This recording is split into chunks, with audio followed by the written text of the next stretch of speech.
Hello, beautiful souls.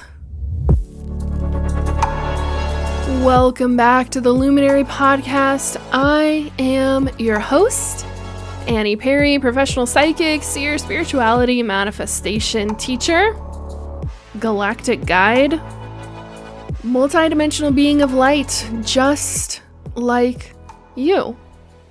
And welcome to all of the new listeners. If this is your first time listening to the podcast, you are in for a delightful activation, some spiritual wisdom, some current astrology, all of the beautiful, juicy updates that I have for you guys. We've taken a little tiny break. We'll talk about that in just a moment, but just welcoming anyone who is just tuning in for the first time. I think this will be a decent one for first timers, for sure. You know, people will reach out to me and tell me all the time, multiple times per week, that they're podcast listeners and what their experience of the podcast has been. And I enjoy it. I enjoy hearing from all of you, and I actually have a new way for you to respond and reply to the podcast.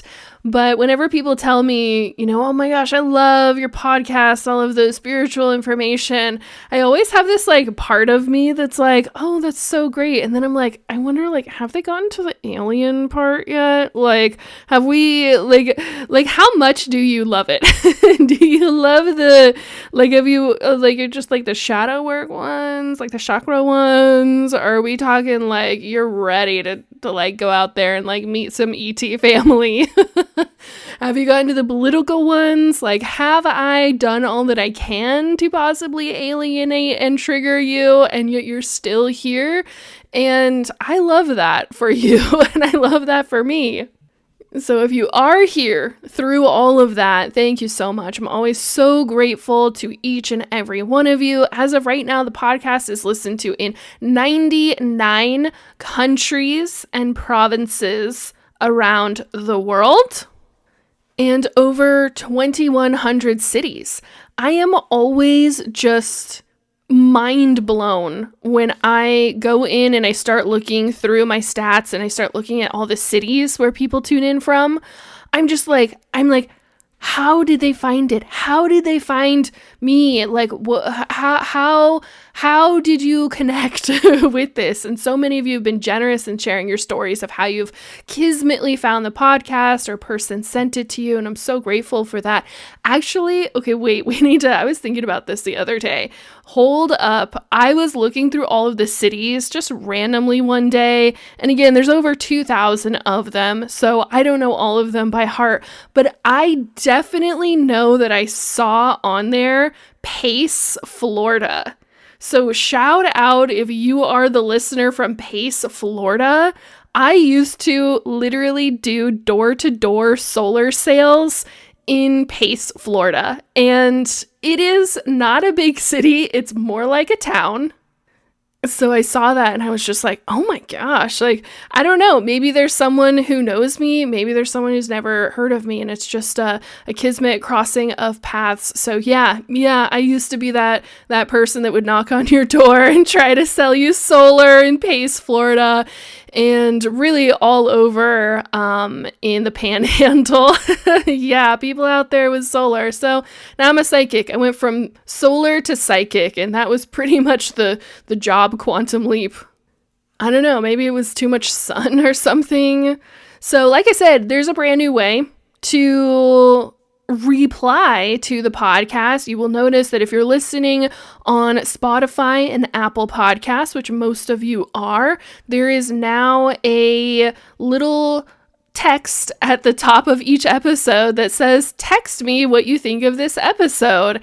And it will literally open up your text messages and you can send that, and that goes straight to my podcast inbox.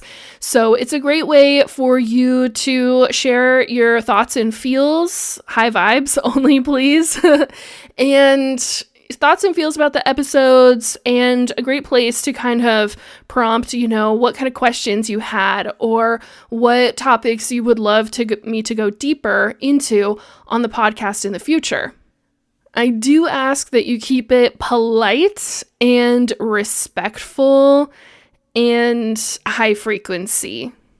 And just remember that there is a human on the other side of that, someone who also has not just a life, but also a business and responsibilities and feelings. And I am not a robot. Sometimes people will send me messages and it's like they didn't even consider that I'm also a human who has feelings and emotions and expectations and boundaries. And so I do hold a really high standard of how I expect to be interacted with. And I know that most of you guys are really up to snuff on that. So I really appreciate that. So yeah, you're able to text the podcast, Spotify and Apple. I honestly have not checked out the other apps and what that might look like. So it might be available on a different app if that's what you're using. We also had a gorgeous new makeover on the YouTube channel. My YouTube channel is called Wellspring Official. That is the name of my business. And one of the channels on there, one of the playlists is called Luminary Podcast. And all of the episodes starting at episode 111 through whatever is the most current are uploaded there. I also have a few additional exclusive activations and quite a few quantum healings on there as well. So if you are looking to go in deeper and you want more content or you love receiving energy work and energy healing, definitely check out my YouTube channel, Wellspring Official. And just 2 more items of housekeeping. Number 1, we start the next round of Elysium in April. This is my private group coaching container. This is where the magic happens. This is where the alchemy happens. So if you're someone who really wants to transform your internal world, you want to learn about manifestation and conscious creation, and you want to be able to start manifesting more of what you want and less of what you don't want, definitely send me either an email via the contact page on my website, wellspringofficial.com, or a DM on Instagram at IamTheWellspring is my handle. And you can just say, I'd like to be added to the waitlist. And so what the waitlist is, it's not a commitment. It is just that you would like to be the first to know about the program. You'd like some early access to get information about what's included in the program, what the dates are, what the student commitment is, of course, pricing. You can read testimonials from previous students. You can read all of the glorious and wonderful things that they have manifested. And you can also find out more about my coaching style. I am definitely a unique and potent flavor. I will just say that. So that is going to start in April. So if you'd like to have early access before I send out those links to the email list, before I put it on Instagram, before I put it into the podcast links, definitely send me an email or a DM on Instagram. And you can get first access to be able to enroll in that. And these are small groups. I like to keep it very small, very intimate. We always have a really high frequency, a really squeaky clean, exquisite energy. And these groups create some of the most amazing things. And you will get so much depth and growth and learnings, but also just expansion. It's always my favorite time when we start a new group in Elysium. You can just feel like the magic and the energies start to come alive and start to alchemize and start to create this vortex of just pure creation. The things that you guys have manifested in there just absolutely astound me and blow me away. Properties, money, huge sums of money, new businesses, new jobs, new podcasts, business growth and expansion, revenue growth, new products, new ideas. I mean, you guys are on fire. I am in awe. And speaking of awe, last but not least, the bundles are here. This is my most exciting creation of 2025. These are literally, they were channeled to me. I created them with my spiritual team, and they are just the most powerful year-long programs that I've ever seen, really energetically. So the first one that we have is the money bundle. And again, these are available wellspringofficial.com, or the links in the show notes will take you directly to find out more about the bundles. But you enter into a program and all of these programs are inside of the one program. It's really a phenomenal high frequency experience. The money bundle has programs like Wealth Identity, 7-Day Money Revolution, New Dawn, Golden Age, the Final Transmission, which is, it's always vying to be my favorite course that I've ever taught. We've got bonus things in there like Prosperity Parents, which you cannot buy anywhere else, Money Master Classes. You have the audio vault filled with guided meditations, subliminals, activations, theta healings, if you love to do subconscious work, and then the Money Medicine podcast. And those things are not available anywhere else. You cannot buy them separately. You cannot get access to them separately. So they're just so divinely delicious and unique in their offering and what you get to experience. And of course, you guys know I'm a professional psychic, and many of you have taken my Psychic Channeling 101 class, the level 1 course, and you have learned the basics of high frequency channeling. You have connected with galactic families, ascended masters, other beings, angels from your spiritual team. You've learned how to channel elementals. You've learned how to channel the natural world. You've learned how to channel crystals. You have learned how to channel even your pets. I had one client who was just like excelling at being a pet psychic, and such a wonderful experience. So I have created the Psychic Bundle. This is a spiritual awakening portal, which means that it supports you in not just activating and learning how to use your psychic gifts, but also in understanding what is happening to you as you go through a spiritual awakening and you start to develop spiritual maturity and emotional maturity. So it includes courses like the Psychic Channeling Level 1, Activate Illuminate, the course that I channeled directly from the Arcturians. It's a spiritual awakening master course.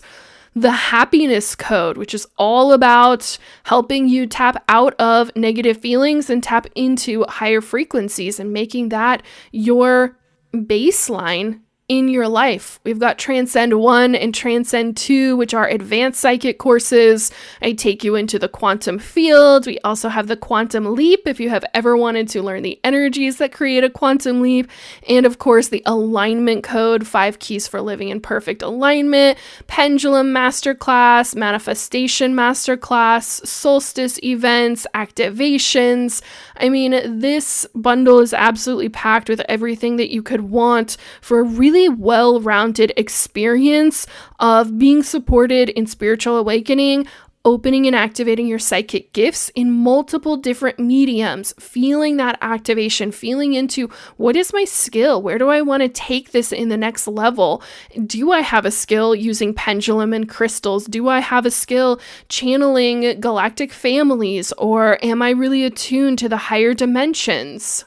And again, these are just some of my favorite things that I've ever created in my business. All of that is put into one course. So you have one place to go where you feel the frequency of all of these teachings, all of this content, all of this resources and support. And we are in eclipse season. We are going to have 2 eclipses in the month of March. We're going to have the lunar and solar eclipse inside of the same month. So if you want to get specific support on that, I also have the smaller eclipse bundle, and that is my lunar and solar eclipse activations, 44-minute activations to really reconnect you into the energy, purify and raise your frequency, also getting messages from your spiritual teams, especially with the lunar activation. That one is channeled directly from the galactic families. So if you've ever felt like you had a very deep starseed connection, that one is perfect for getting back into contact with your galactic families. And of course, you can get access to all of that at wellspringofficial.com or the links in the show notes. The Ascension symptoms lately have been really, heightened for the last 2 weeks. And I would love to blame my week-long absence on the Ascension symptoms. I just find it so much more difficult and challenging when we're having tons of solar flares to come in. It's just harder for me to concentrate. It's harder for me to sit down and focus my thoughts because that multidimensional self is really lighting up and there are so many more aspects of me coming online. And you've probably felt that as we came out of February. So in December, January, February, we had Mars retrograde. And I really want to kind of give you this prelude before I go into Venus retrograde. I'm going to talk about a really powerful story that I read recently that I feel like was entirely kismet. And I actually, the real reason I'm late actually is that I was up all night reading. I actually have not slept. It's 1:00 right now when I'm recording this. I actually have not slept since 2 nights ago. I stayed awake all night reading this story that just had me like a gut punch to the feels, and it just goes so perfectly with talking about Venus retrograde, which we are in right now. But I want to give you some context. So just to prelude that, Mars retrograde, December, January, it ended in February. And a lot of people felt repressed anger coming up, right? Mars, there's that saying, human saying, that's like, men are from Mars, women are from Venus. And it's like a very low frequency understanding that Mars was a more divine masculine planet. Mars used to be inhabited. There were many refugees from Orion that went there. And they did not live in harmony. There was too much masculine energy. They really repressed and oppressed the feminine energy there and ended up destroying the entire planet in nuclear warfare. And Mars kicked the inhabitants off and said, fuck you, I'm going to sleep for like the next billion years to recover from all of the drama that y'all brought. And so that's why when we look at Mars, it does not look like there's much going on there, but that actually used to be an entire civilization, an extraterrestrial civilization, and was really one of the stepping stones in between Orion and Earth, where we are right now in the story of our local universe. So Mars has a lot of masculine energy. Mars in Roman mythology is the god of war, right? So it's just like so fucking obvious when you know the galactic history. You're like, God, could we get any more? Like, we're just pointing that arrow. And the shadow frequency of Mars is anger, right? It's that fire energy. It is that anger that creates the spark, that creates the war and the conflict that we experience between each other, which is truly, in a higher truth, just a mirror for the conflict that we experience within us, the war within, which is something that Archangel Michael works regularly on. Almost all of the Martians, the souls that experience Mars, go on to ascend and join the Archangel Michael social memory complex, or Archangel as we call them here on Earth. And they seek to help those who are struggling with an internal war to end that and to find peace. And so they really come full circle on that story. So during December, January, February, I certainly felt it a lot in February. There was a lot of repressed anger coming up during that Mars retrograde and asking to be released and asking to be let out. It was a lot of, needing to blow off steam, needing to put on your boxing gloves and go to the gym, needing to have hard conversations. I am not a proponent of, screaming at another person to get your point across. When you start directing this kind of anger energy, this hothead energy, this repressed energy at other individuals, all you do is send the energy from you to them. And then if you're in an argument, they just send it right back to you. And so now you're both in suffering and you're both in negative frequency. Now, anger is an incredibly important energy and emotion to alchemize. You do not want to fuck with anger. And the reason for that is that anger is the frequency, the energy that actually becomes physical when not dealt with, transmutes into the physical as cancer. And I know that that's a really delicate subject if you have lost loved ones to cancer. I myself have. And not all of them were angry, fiery people spouting off like a dragon all of the time. Some of them were just on the receiving end of someone else's anger, and they never removed it from their body. They never released it from their body. They just kind of took it laying down and allowed that energy to sit inside of their energy centers, which eventually over time will start to manifest in the physical. So you've got to get serious about dealing with anger in a healthy way. You've got to take it really seriously. You've got to get that energy out of your body. You've got to get that energy out of your nervous system. And you've got to get that energy out of your lineage, because it just gets passed down and passed down and passed down. You've got to take the time to, get the boxing gloves and go to the gym and just let it all out. You've got to take the time to scream into your pillow so that you're not screaming at another person.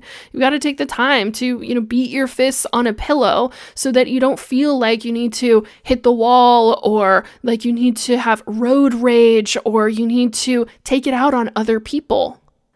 And yes, I did call all of you road ragers out on that.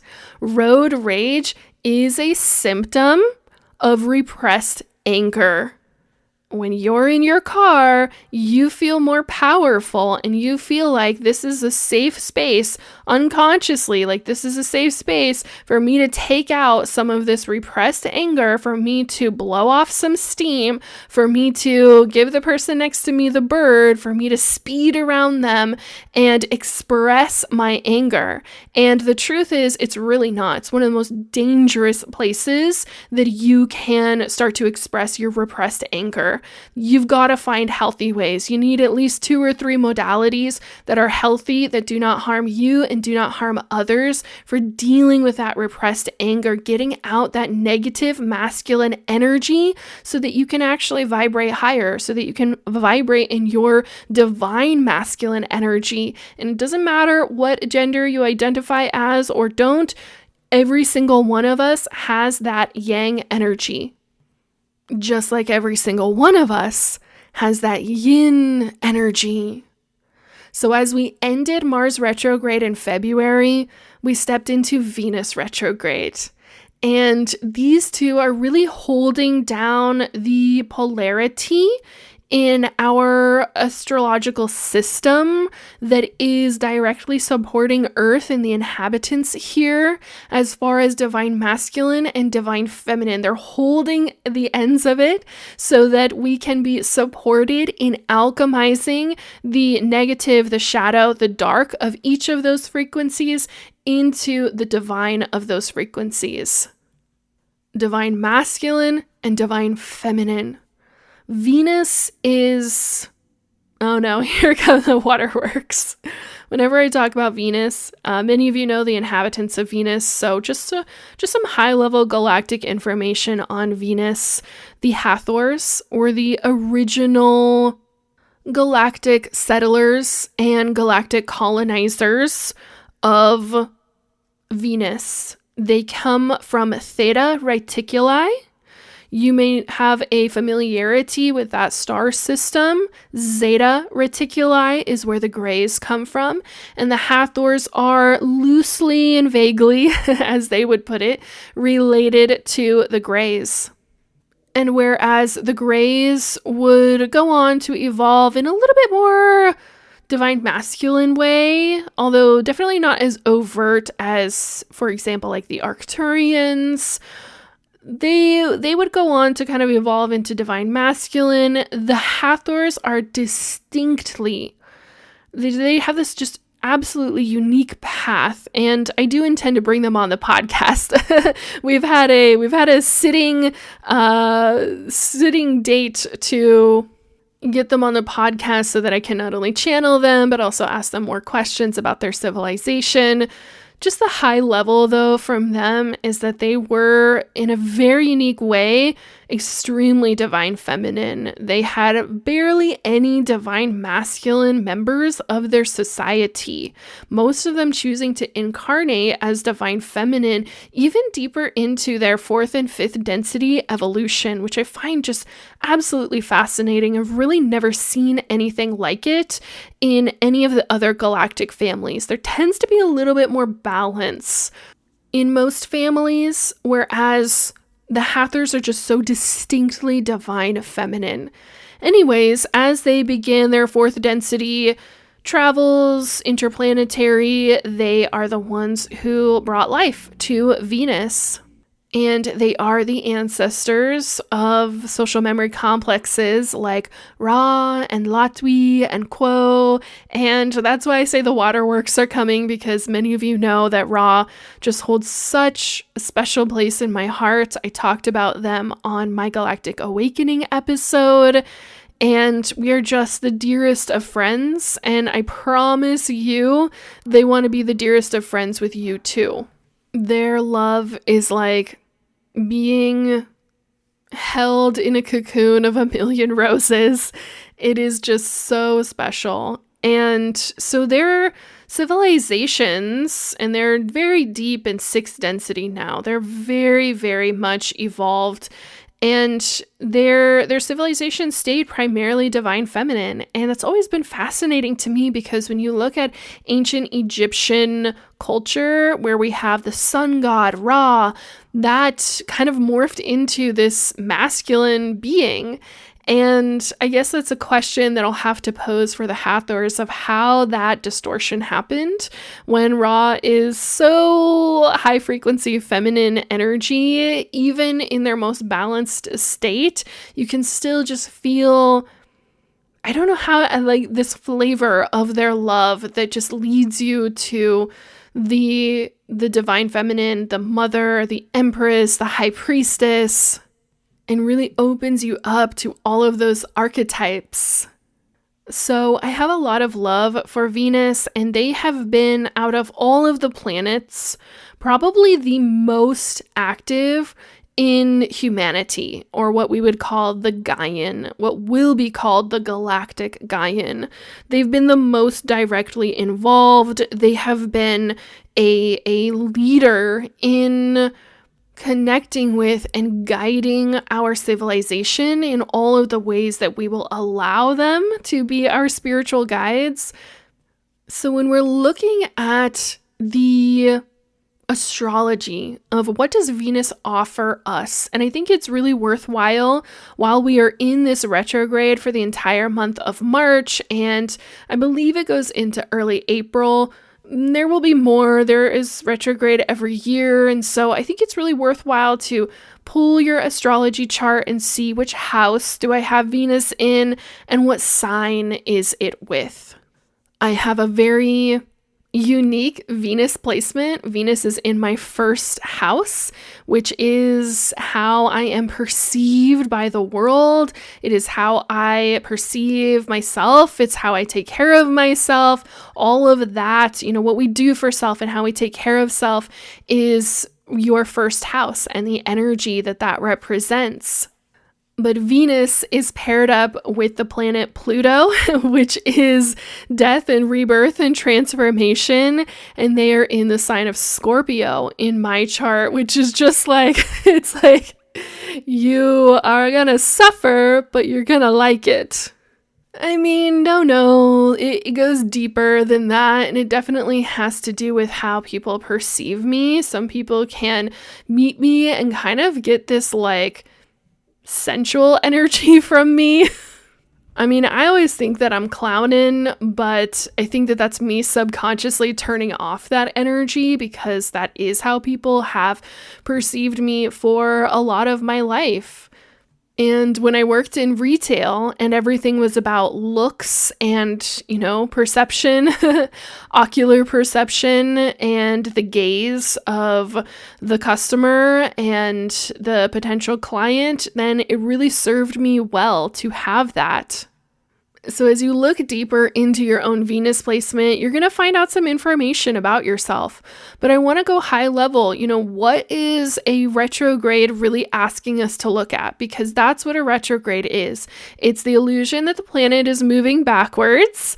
And it's really that time for reflecting on that area, on that energy in your own life. You are going to feel Venus retrograde in your relationships. And even more specifically, in your relationships to that which you love. To the things that you love, to the things that you like, to the things that you admire, to the things that you appreciate. You are going to feel that question in your life and your energy this month of, well, how do you really feel? How do you really feel? What needs to be alchemized in this relationship? Are you outgrown from this certain admiration that you used to have? And this can be with objects, this can be with people, this can be with places. There's really no limits. When we're talking about relating and relationships, we're really talking about relating to another thing. And it can be an object, it can be a place, it can be a situationship, it can be a relationship, could be your marriage, it can be you reflecting on past relationships and how you acted and operated inside of them and who you actually desire to be now that you have, hindsight is always 2020. Who do you want to be now? What did you learn from those past relationships? What did you learn from the way that you used to relate to certain things in your life? And what you'll notice about Venus is that it's most active. Like, she really wants to know, like, not just you in relationship, not just, marriage or family counseling, but really about like the passion. That's that Venusian energy, the passion. How do you now relate to things that you used to feel passionate about, or things that you do feel passionate about, or a passion that you have put on the back burner, that you have ignored, or that you've said like, well, it was just a project, it was just an idea, it was just something that I started, and now all of a sudden you're in retrograde and you're like, I just can't stop thinking about that thing that I used to do, or that interest that I used to have, or that person that I used to be connected with. And just a caveat, this is not the time to go running back to your exes, right? Maybe reconnection with old friends, or reevaluating, who was I in that friendship? Or maybe you're at a point where you have been single for a while and you're like, I actually feel that I am ready for divine partnership, and I want to be higher frequency this time around, and I want to be more self-aware, and I want to be more conscious, and I want to not just ask what can they give to me, but what do I desire to give to another being? How do I desire to give love to others? To give my presence to others? That's really what most people want. Most people don't want gifts with no love behind them, gifts with no presence behind them. You may think, well, I bought them roses, or I bought them a gift, or I bought them a box of chocolates, or I bought them a new car, or I bought them this house. So shouldn't that be enough? And Venus says, no, that's not fucking enough. That's not enough, because you're so much more. You're so much more than the 3D reality. You are so much more than just those gifts. There is a passion inside of you. There is an energy vortex inside of you. There is a presence inside of you that gives meaning to the gift. Every single one of us has received a gift that you could just feel like it was the most thoughtless. Like maybe they didn't even want to give you anything. Maybe it was out of obligation. Maybe it was just a last minute gift and they forgot about something. We've all received that thoughtless gift. And it was like, it didn't matter what it was. It just felt like shit because you could feel the energy behind it. The presence was not there. the intentionality, the thoughtfulness, right? Often we perceive and interpret presence as intentions, thoughtfulness. Were they thinking of me? Were they sending me their presence? Your presence is everything. It's your soul, it's your inner being, it's who you are, it's where all of those passions and that creator being come from. It's the energy that you bring into a room. And if you've lived in this 3D reality for any amount of time, and maybe you're new to delayering and doing, the inner work and the alchemical work on yourself, maybe your presence is really buried under a bunch of bullshit. Under a bunch of coping mechanisms, a bunch of cop-outs, a bunch of jokes, and maybe that is how you've been operating. And maybe Venus is asking you, what the fuck? What the fuck? I know you can go deeper. I know you can show up deeper. I know you can bring your presence. I know you can let go of that coping mechanism. I know that you can let go of covering up your love, the seriousness of you with humor, because the vulnerability is just so raw. Venus says if there's passion there, I want to hold you in that vulnerability. I want to see the rawness of you, the real you, the presence that you bring, the passion that you bring, what you're interested in, what you're excited about, how you relate to it. That project that you've put off, that artistic version of yourself that you know is more real and more true and more authentic. And Venus says, if there's passion there, I want to ignite it. I will light it on fire. And this light will burn in a higher frequency. This light will create in a higher frequency. She wants to support you in alchemizing the lower frequencies of how you used to relate. How you used to relate to what you love. There's so many things in your life that you love. Maybe you love the place that you live. Maybe you love the home that you live in. Maybe you love the partner that you live with. Maybe you love your kids. There's so many things that you love. Maybe you love your work. Maybe you love your hobbies. Maybe you love your friendship and your social groups. She wants to support you in alchemizing the lower frequencies. Who have you been in relationship? How could you actually be in relationship? Because all of us come to that gateway in every area of our life. This is why there's 12 houses in astrology. It covers all areas of your life. And the question is asked, who are you going to be? Who are you going to be? Who are you going to be? Are you really going to let fear of vulnerability, which is fear of truth of who you are? Vulnerability is just the truth. It's your most unfiltered, real, raw, exposed truth coming out, not as a hit at anyone else, but as an offering. That's real vulnerability. Takes so much courage. Only the most courageous and bravest people have the audacity to be vulnerable. Only the most courageous people have the audacity to share their passions, to share what they love, to put it out there. There's gonna be assholes that ridicule you. I've got them in my DMs and my comments every fucking day. My block list is over 600 people. There's gonna be assholes. There's gonna be doubters. There's gonna be naysayers. They are gonna be. But that does not mean that they dictate you. Dictate your life. Dictate your passions, your ability to put yourself out there, your ability to say, this is what I want, this is how I want to relate to something. Can you be vulnerable in your relationships with other human beings? Most of you are like, I would rather crawl under a rock and die than be vulnerable in my relationships.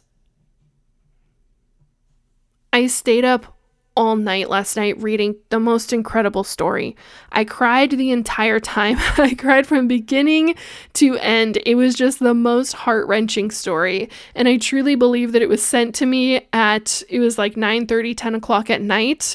And I felt this just complete desire to start reading it and to not stop. And somehow I stayed awake all night reading the story, and I finished around 7 a.m.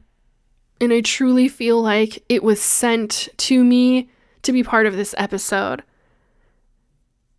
And oh my God, this story. So I want to give you like the synopsis of this story and tell you about it, because it is so exactly what we are talking about in Venus Retrograde and how Venus wants to support you. So the premise of this story is that there is this woman who is 45 years old, and she wakes up one day and she has none of her memories from the last 20 years. 20 years exactly. So she wakes up and she thinks that she's 25 years old, and she doesn't recognize the room that she is in. She doesn't recognize the house that she's in. She doesn't understand why her husband isn't in bed beside her. She recognizes none of the clothes. She has no idea where she is. And so she leaves and she goes back to the address that was her home when she was 25. Now, when she was 25, she was newly married. She was pregnant with her first child. She had just bought her first home with her husband, and they were remodeling this home. And as she wakes up, she realizes she is not pregnant. Her husband is not there, and she is not in her home. She has no idea where she is or what's happening.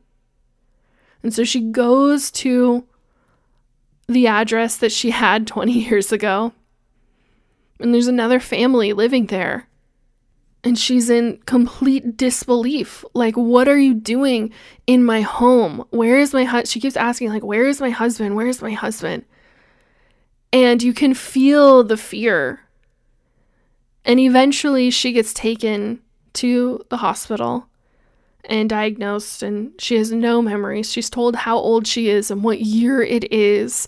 And ironically, this was written a few years ago, and yet the date that it's set in was February of 2025. I had like chills reading the dates that were included in it. And she's told, who she is and what year it is and how old she is, and that she has no memory of those 20 years. And they call her emergency contact, which she believes is her husband. And he comes in and he says, I am not your husband anymore. I am your ex-husband. We've been divorced for 2 years, and I cannot believe that you have me as your emergency contact still.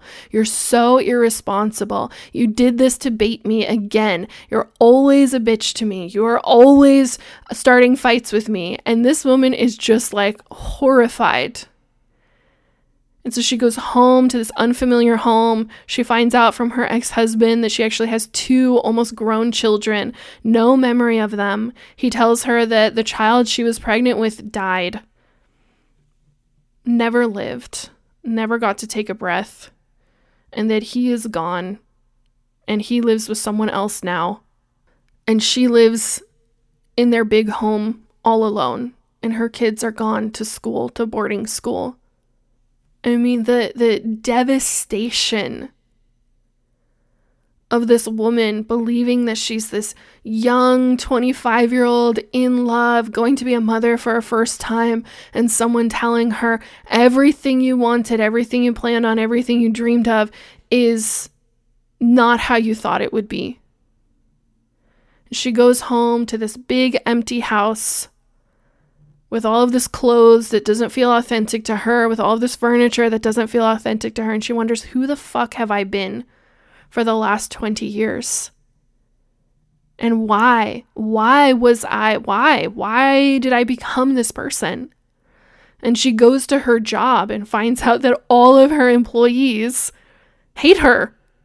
And she feels horrible. She's like, I must have been such a bitch to them. I can't believe it. I must have been such a nightmare, such a monster. All of these employees are either terrified of me or hate me. And then she sees someone who was her childhood best friend, And he's trying to help her, and he's trying to be nice to her, and he's trying to tell her what her life is like and what her kids are like, and that it's going to be okay. And maybe if you just see some things from your life and go through the routine, maybe your memories will come back. After like a week of this, she realizes that her best friend is just a little too friendly. And he finally tells her, like, we've been in a relationship for the past year.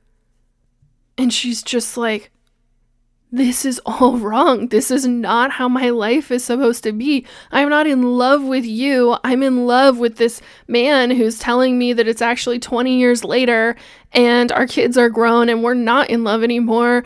And he doesn't live with me anymore. And everything that I thought I had a week ago is just completely gone. And even though I have these children, I don't even know what their names are. I have no memory of them. No memory of being pregnant with them, of their first steps, of their first words, of reading their first book together, of them going to school. No memories of them. And she looks around her house and she can't find any pictures or memorabilia or anything. A souvenir from a trip. Nothing. Everything in there is so sterile. It is so clean. It is so organized. It doesn't even look like a real person lives there. And her ex-husband has to come over and tell her there's no personal objects in the kids' bedrooms because you didn't want them there. You put them all in the attic. They're not allowed to have clutter and junk inside of their rooms. You make them be rigid and clean and organized. And so she goes up into the attic and finds all of these trunks perfectly organized that have all of her kids' homeworks and art and crafts and memorabilia and souvenirs, all of it locked away in the attic. Because apparently she's the type of person that doesn't want that hanging around her house. I mean, she is shell-shocked and devastated and pining after her ex-husband, who she believes should still be her husband, who now, of course, lives with another woman who's 10 years younger. Is like every woman's nightmare, honestly. Who's pretty and perfect and warm and friendly and probably wouldn't lock all of her kids' things in the attic. I mean, she's taken L's. She's taken L's. For 5 months, she has no memories. She sees everything in her life through her 25-year-old lens. And she gets the chance to ask her ex-husband, why did we separate? What happened to us? And he gets to tell her his side of the story. And he tells her, after our first child died, we just did not know how to handle the grief. We didn't know how to reconnect. We didn't know how to talk to each other. We didn't know how to communicate. We just went through the motions. We just had more kids to fill in the space. We just found them as a point for us to connect. And then when they went to school, boarding school, all we were left with was a pile of old resentments from their childhood and how she had wronged him and he had wronged her and how they didn't feel good enough for each other. And once the kids were gone at school, there was nothing to hide behind anymore. And it just turned apocalyptic. And he tells her this line that was just so powerful. She said, why does this house look like this? This doesn't feel like me at all. And he says, you redecorated this house this way because you thought maybe I can make over my home, and maybe that will make over my life, and maybe that will make over my husband and make over this relationship. And of course it didn't, because we all know that's not how it works. And you're just on this heart-wrenching journey with this woman across 5 months, and all these areas of her lives, and all of the friendships that fell apart, and all the what that remains after 20 years. And it looks bad. It looks bad. She feels so guilty and so ashamed and so down on herself and so responsible for everything. And then she gets her memories back. And she wakes up and she remembers all of the 20 years, and she remembers all of the last 5 months. And she goes, what I thought for the last 5 months is such bullshit. And then you get to see her side of her life and those 20 years. And how she felt wronged, and how she felt resentments, and how her employees actually talked shit and undermined her, and all of the things her ex-husband had said to her during all of their fights. And she's like, what I believed as that 25-year-old me was such bullshit. I did not have the context. I did not have my side of the story. I had youth, and I had idealism and idealized romantic love. Rose-colored glasses. But now I have wisdom, I have experience, and I have self-worth. And I have boundaries, and I have standards. And she was, in fact, not a villain in her own life. But she learned so much from that experience, from that juxtaposition of going through her life with 20 years of missing memories and allowing other people to fill in their side of the story, how they felt in relationship to her. And she made some really wise choices about changes to make and things that she was not going to change. Parts of herself that were rooted in wisdom, that were rooted in experience. It wasn't black and white. It was multidimensional. It was nuanced. It was a lesson in how nuanced it is, the way that we relate to things in our lives and the way that things in our lives relate to us. It became this beautiful study about how truth is usually somewhere in the middle, and everyone has their perception. And if we're not in communication and we're not willing to listen to others, then how can we expect others to communicate and listen to us? She realized that the fundamental breakdown in her marriage had been a million little resentments, a million unspoken things that piled up for 20 years.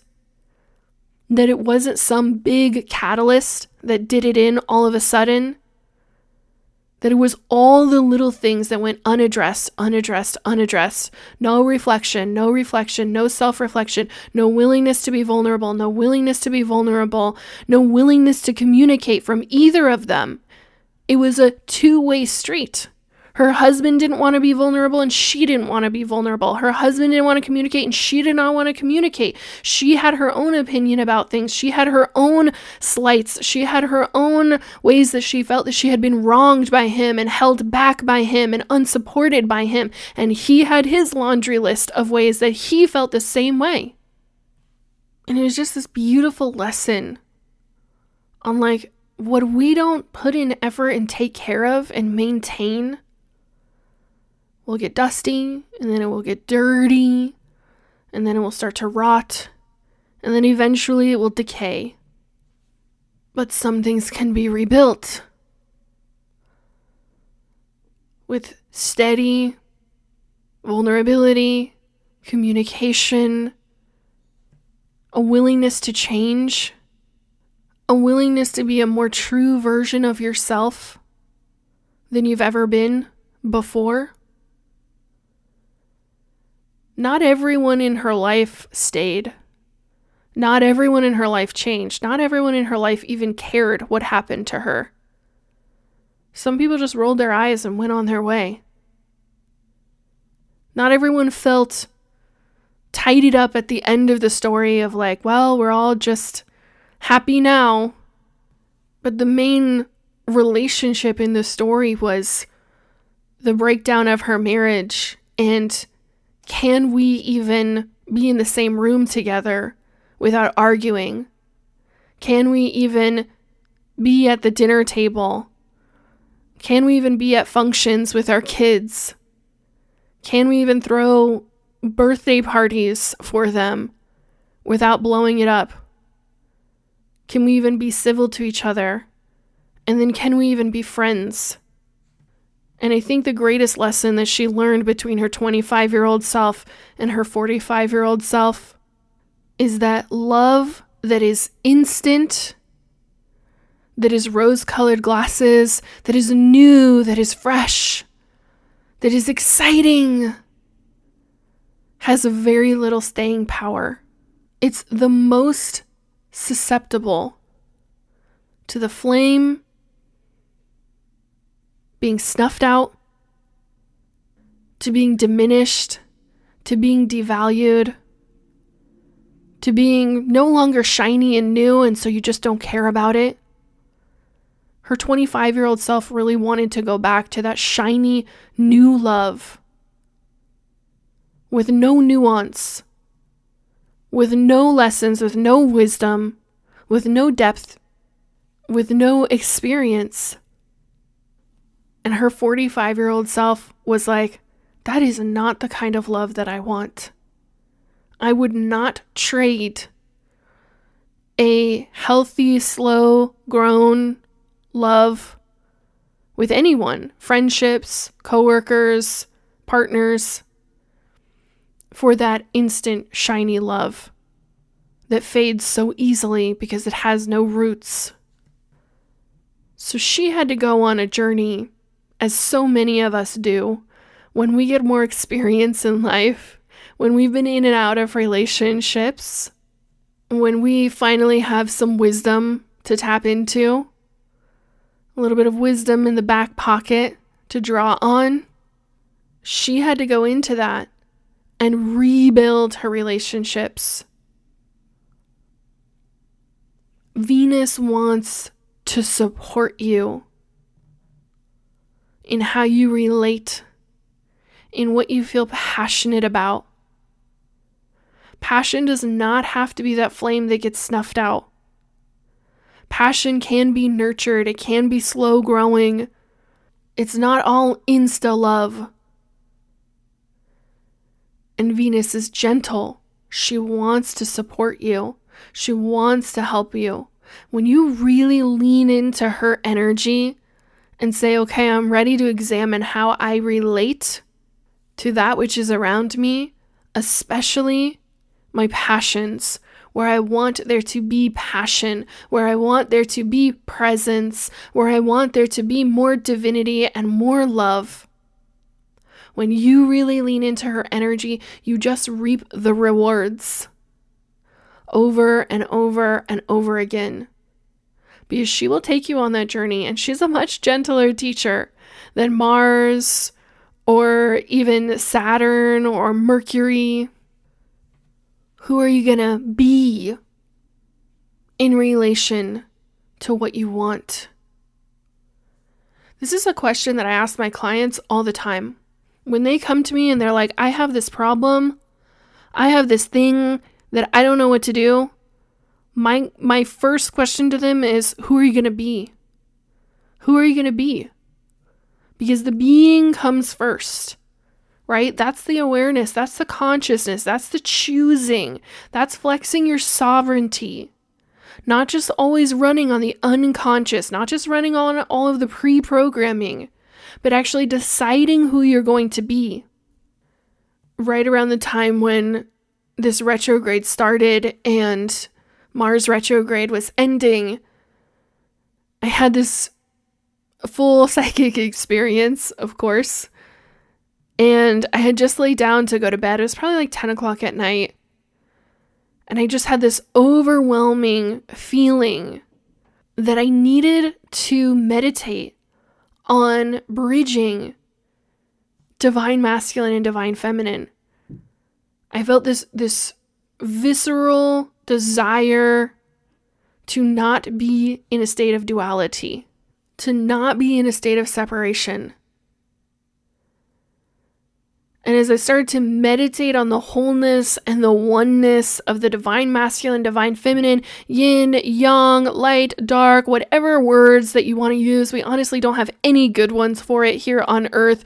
There is so much projection on all of those words, but I know that you know, because your inner being, your soul is usually the one that's actually listening to what I'm saying, and they know all of this. And I just meditated all of my energy on the wholeness and the oneness, on the wholeness and the oneness. And I started to literally feel inside of my body that I was having a heart attack. And it was a little scary at first, right? I started to have some shooting pains down my arms. Then I realized, okay, my guides were like, you're okay. It's just your heart chakra opening to new levels, opening to new activation. And I sat up straight in bed with my eyes shut, and I put out my right hand, and I could see psychically that I was holding this orb of energy, and that this orb of energy, I saw all of these images in rapid succession. You know, the yin yang symbol and how it has separation. It has the lines between the light and the dark. I saw that just completely mixed together.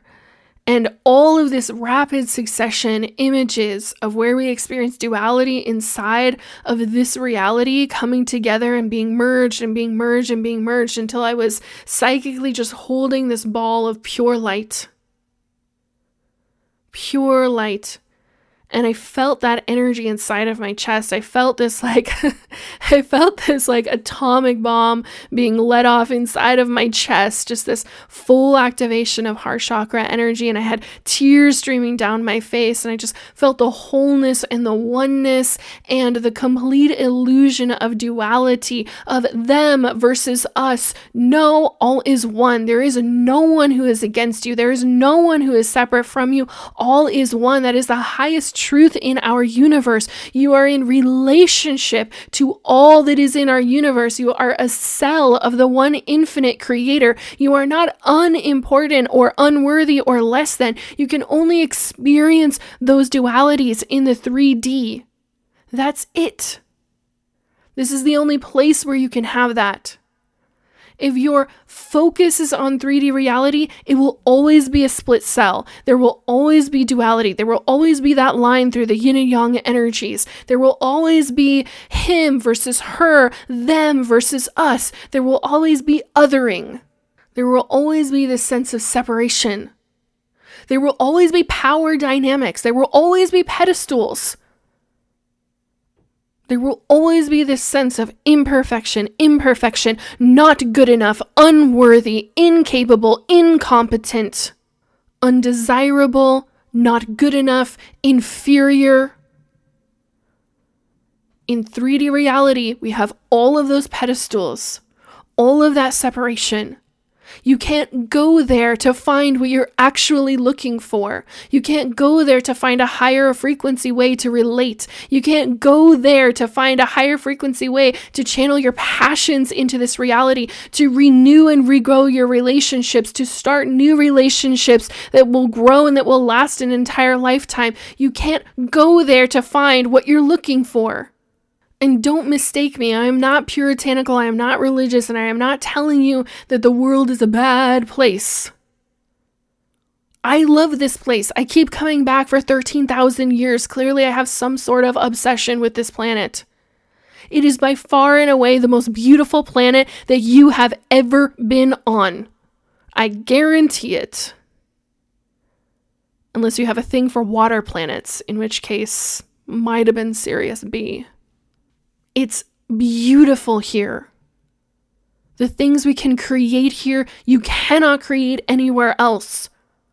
The third dimensional experiences we can have here, you can't have them anywhere else.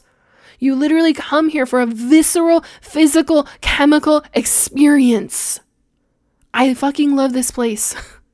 Okay? I like nice cars and I like really good food.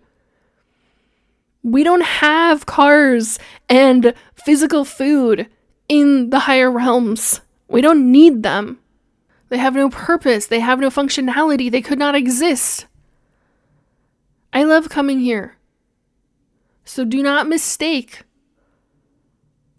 my call to a higher frequency and a higher dimension for puritanical condemnation of the world or this 3D reality. I think it's great.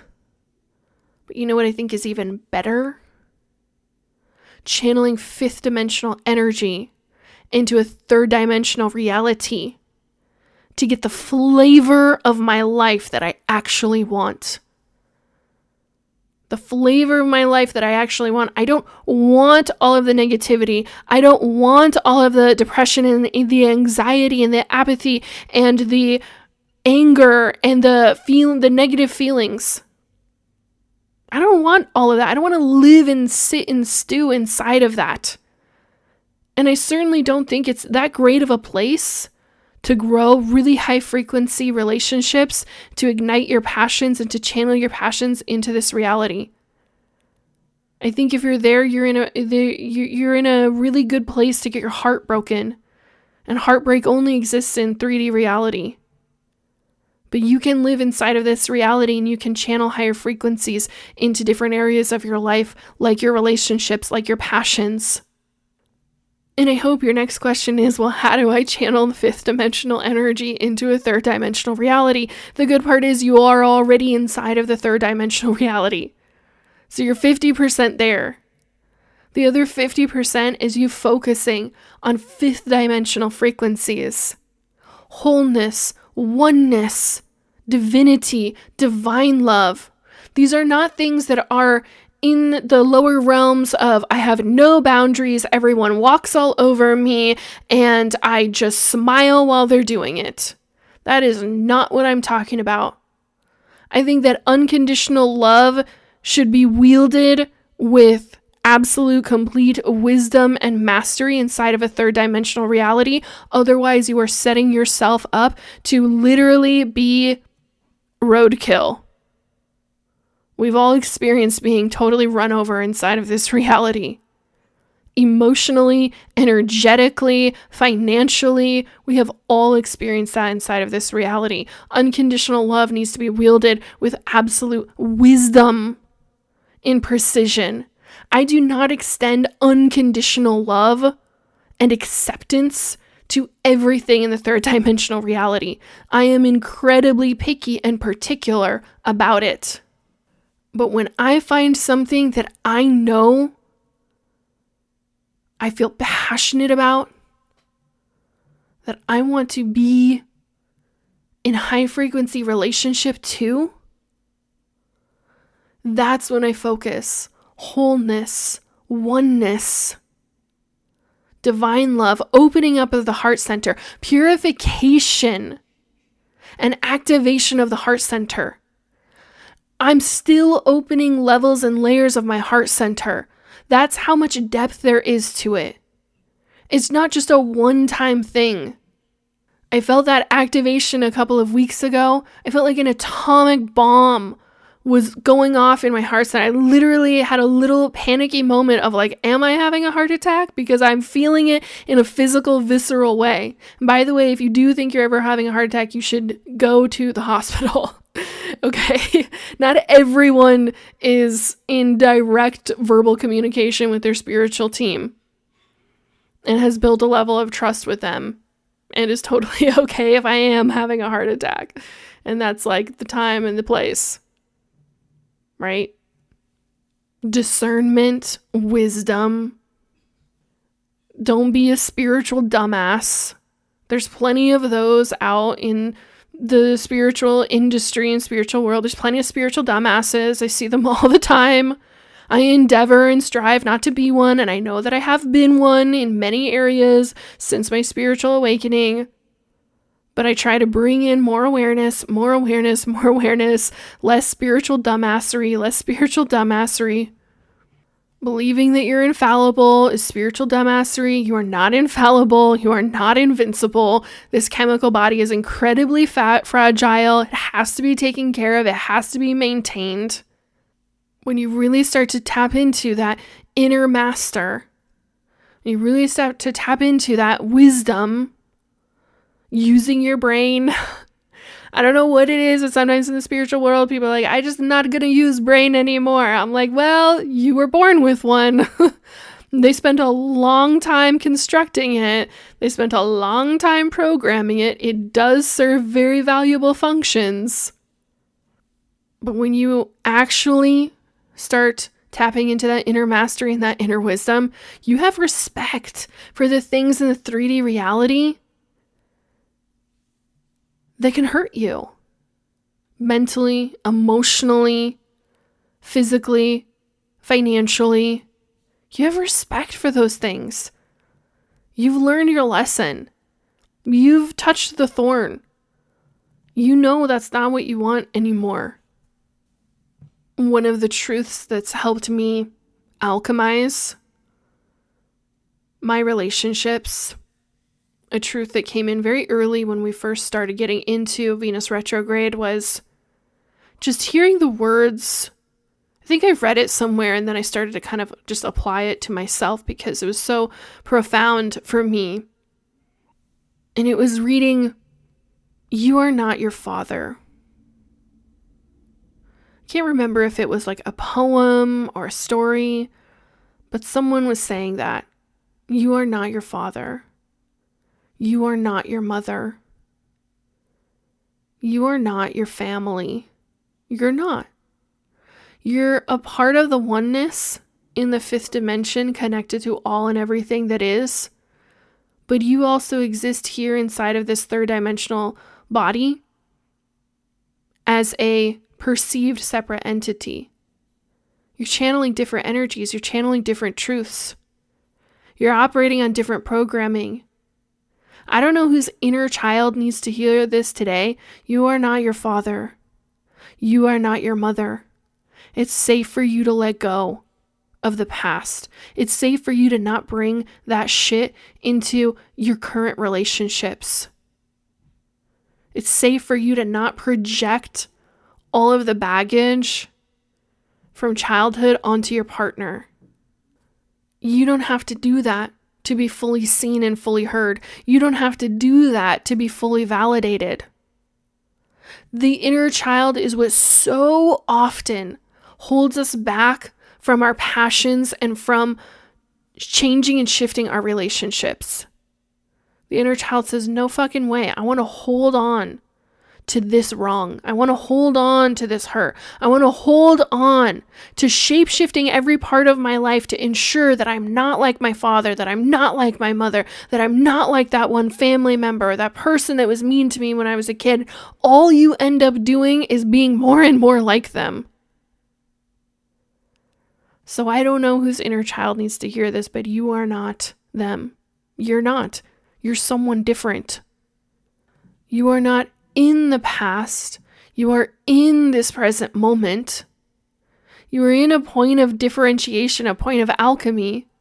But if you keep reaching into the past and bringing it into this present moment, you just get the same bullshit, the same bullshit, the same bullshit, the same bullshit over and over and over again. And then you wonder why when someone asks you about your passions and your relationships, you're like, actually, I need to take a 5-hour nap before I have that conversation.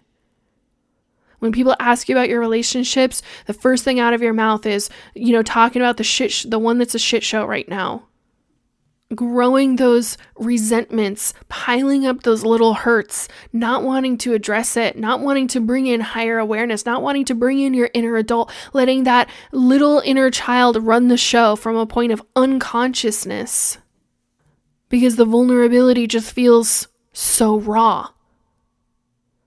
It just feels so exposed. It feels so weak. It feels so petty.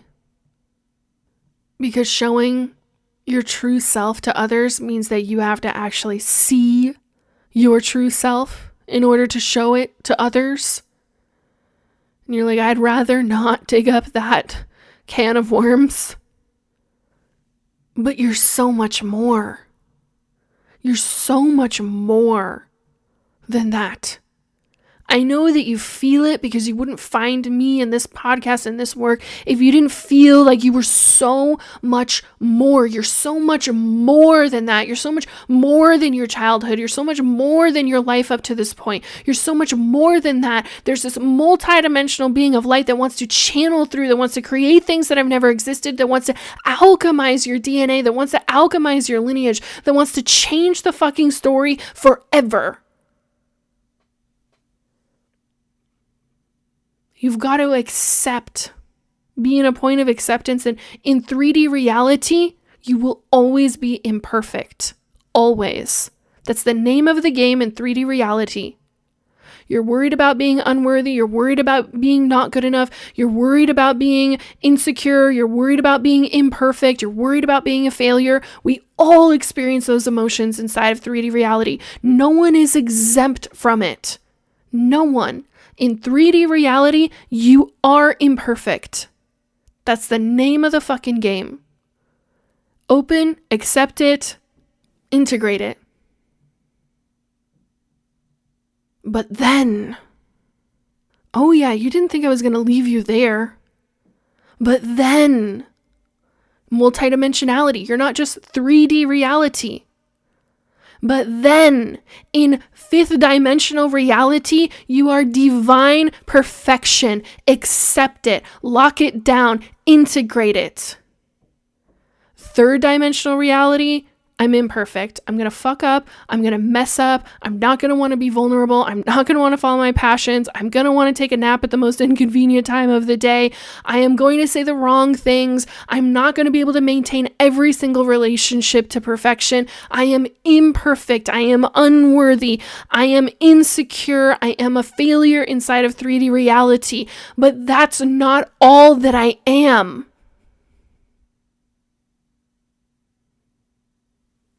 In 5th dimensional reality, I am perfection. That's when all of the perceived imperfections come back into divine reconciliation.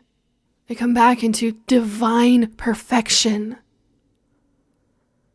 Sometimes when I'm talking to y'all, I'll call you, divine, beautiful beings of divine light. I'm not talking to your 3D self. Your 3D self has a name and a job and a social security number. And we've all got it. Right? We're playing the game. But that's not all that we are. I'm talking about your multidimensional, divine being of light, talking to your 5th dimensional self. And I know that you feel it because you respond to it. And that's your 5th dimensional self, recognizing a frequency from home. Oh, you're right. In the 5th dimension and up, I am divine perfection. Everything's brought back into reconciliation. I am completion. I am wholeness. I am oneness. I am all that is. I am in acceptance of my divinity whenever I am thinking about or contemplating or meditating on the 5th dimensional frequency. I am the I am. I am the I am. I am the I am. That's the word of law in the universe. And by divine right, just by existing, you have full authority. You have full ability to call on those upper dimensions, to call on the 5th dimension, 10th dimension, 12th dimension. You want to go 55th dimension. Join me and the Arcturians. That's usually where we're hanging out. Things get a little weird in the 55th dimension. By divine right of you existing in this universe, all dimensions are available to you at all times. They belong to you because they are you. You are all things, which means that every single one of us is the 3rd dimensional fuck up, and every single one of us is the 5th dimensional masterpiece. At the same time, can you hold it? Can you be it? Can you believe it? Last transmission. Believe in yourself. or believe in nothing. Because there is only you. So it's a you or it's a nothing. Those are the only two choices. In those times when you feel like I'm not good enough, I don't know the answer, I can't do it, I cannot follow my passions, I cannot be vulnerable, I don't know how to heal this relationship, I don't know how to grow something that's new, I have no idea what a fucking alchemist is. What the fuck is going on? Believe in yourself. You've got two options. Believe in yourself or believe in nothing, because there is only you. So you're either choosing to believe in you or you're choosing to hold back from believing in you. You're all that is. You're the only choice. You're everything that's in existence. You and I, fundamentally, intrinsically connected. We are one. Sorry if you don't like me, but you're never going to get away from me. Sorry if you don't like yourself. You are never going to get away from yourself. Everywhere that you go, everywhere that you look, there is just more and more of you. More and more of you. You're everywhere. You can't escape you. And all of you, truly, fifth dimension and up, is saying, I love you, I love you, I love you. And it's not separate from you. It's a part of you. It's trying to tell you we actually love ourselves. We love ourselves. We feel passionate about ourselves. We feel like we want to be in relationship with ourselves. We want to know ourselves. We want to express ourselves. We want to feel everything about ourselves. You're actually the love of my life. I know you are looking in the external. It's just an illusion. It's just a mirror. You're actually the love of my life. Higher dimensional frequency, higher levels, talking to you. I love you. I love you. I love you. I'm the one. I'm the one. I'm the one. I'm the love of my life. I'm the love of my life. I'm the love of my life. If I can love myself, then I have overflow to give to everyone else. But if I hate myself, every love that I give is going to be tinged with that little bit of hatred, that little bit of self-loathing, that little distortion. I know you felt that in your relationships. Why is what I am giving you not enough? Well, I can feel energetically the self-loathing, the lack of self-acceptance, the way that you don't love yourself, the way that you don't believe in yourself. Your friendships, your partners, they can feel it in the love that you try to give from that empty place instead of that overflow place. Venus is not just going to ask you about everybody else. Everybody else is just an illusion, a mirror for you. You are all that is. You are creator and master of your reality. They're going to ask you about the passion you feel for yourself, about the relationship that you have for yourself, about the love that you have for yourself. Who are you in relation to you? Do you love you, or do you ask everyone else to love you first? And then maybe you'll consider it. Do you accept you, or do you put all of that pressure to accept you on your spouse, on your partner, on your family? And then maybe if they're in the full and total and complete acceptance of you, then maybe you'll consider it. Who are you going to be? Starseed, light leader, light worker, luminary, who are you going to be? Are you going to be that pouty inner child that says, external needs to love me, external needs to be passionate about me, external needs to come and apologize to me, external needs to give me that love, and then maybe I'll consider it? Who are you going to be? Most important question. In any given moment, who are you going to be? Because now you have awareness. Consciousness is always moving forwards. It's never moving backwards. You can't unlearn any of this. You can ignore it, but it's really going to chafe. Or you can look to your higher levels and say, I feel your love. I accept your love. Show me a deeper way. Show me a higher frequency way. Send more awareness. More awareness, more awareness. Send more. Because who I'm choosing to be is no longer that pouty inner child that wants everyone to love me, accept me, approve of me, believe in me, and then maybe I'll consider it for myself.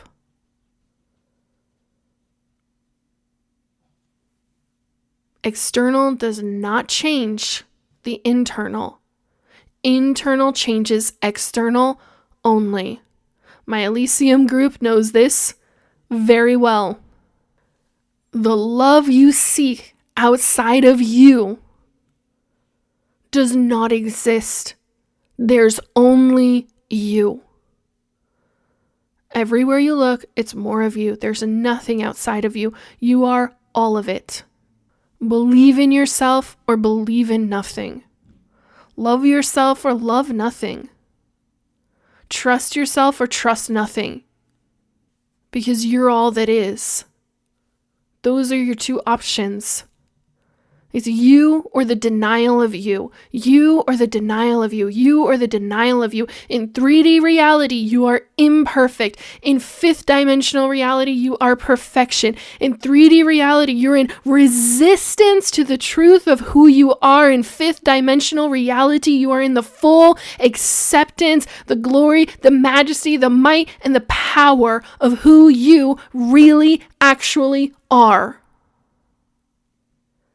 And you already know that the words that come after that are I am.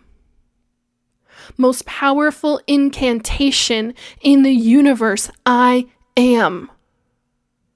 Declare it. Be it. Believe in it. Believe in you. Because you are all that is. So who are you going to be? Starseed, Lightworker, Luminary. Who are you going to be? Are you the one? Or are you in denial of being the one? Are you in resistance to being the one? Are you in resistance to the truth of who you are? Or are you in the fullness of the acceptance of the glory, the might, the majesty, the power, and the truth of who you are? If this episode meant anything to you, impacted you in any way, you feel called to share it with a friend, I would be truly honored. And you have my deepest gratitude to all of you who have shared it with anyone and allowed it to impact your life, to awaken, to activate, and illuminate your soul. Beautiful beings of divine light, you already know that I will see you on the next one.